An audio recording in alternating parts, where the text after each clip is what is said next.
யானைக்கு பலம் தும்பிக்கை, நமக்கு பலம் நம்பிக்கை. எந்த ஒரு மனிதனுக்கும் நம்பிக்கை இருந்தால் அவன் வாழ்க்கையிலே வெற்றி பெற முடியும். அது தனிப்பட்ட வாழ்க்கையாக இருந்தாலும் சரி, அரசியல் வாழ்க்கையாக இருந்தாலும் சரி, நம்பிக்கை என்பது மிகப்பெரிய ஆயுதம்.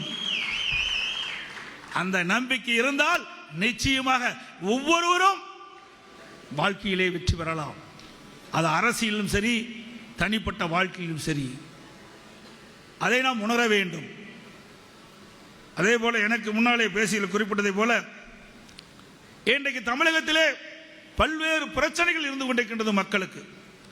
அதை ஆர்ப்பாட்டத்தின் மூலமாக, உண்ணாவிரதம் இருப்பதன் மூலமாக அந்த மக்களுக்கு ஆதரவாக நாம் செயல்பட வேண்டும்.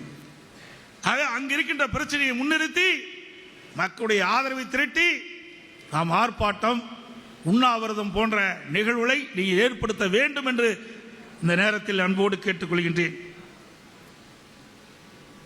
அதே போல அனைத்து இந்திய அண்ணா திராவிட முன்னேற்ற கழகம் ஆட்சியில் இருக்கின்ற பொழுது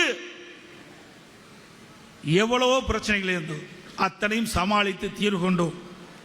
அந்த காலகட்டத்தில் காவிரி நதிநீர் பிரச்சனை வந்தது. சட்ட போராட்டம் நடத்தி அதை வென்று காட்டிய கட்சி அதிமுக அரசு என்பதை நாம் நிலைநாட்டினோம். 50 ஆண்டு கால பிரச்சனை.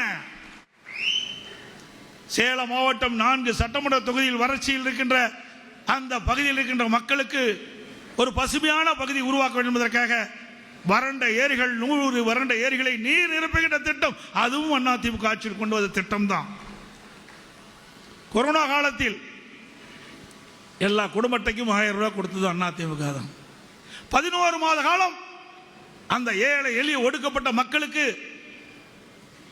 வேலைக்கு செல்லாமல் பாதிக்கப்படுகின்ற மக்களுடைய நிலையை அறிந்து அம்மாவுடைய அரசு 11 மாத காலம் ரேஷன் கடையிலே விலையில்லா பொருட்களை வழங்கிய ஒரே அரசாங்கம் அதிமுக அரசாங்கம்.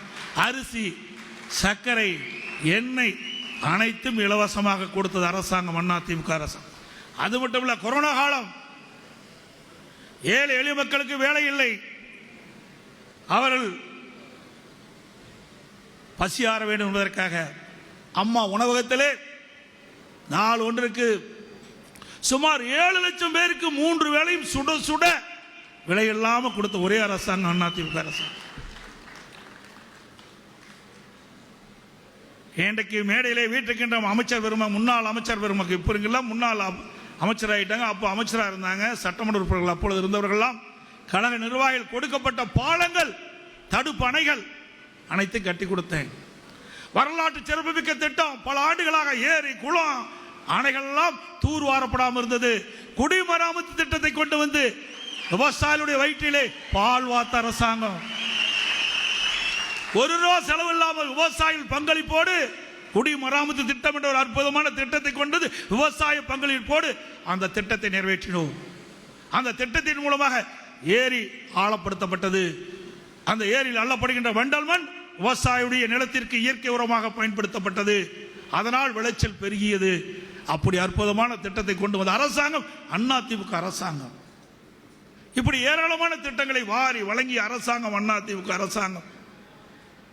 அதே போல மெட்ரோ ரயில் திட்டம் 63,000 கோடியில் அடிக்கல் நாட்டின அரசாங்கம் அதிமுக அரசாங்கம். இந்திய வரலாற்றிலேயே ஒரே திட்டத்திற்கு 63,000 கோடி நிதி ஒதுக்கீடு கிடையாது.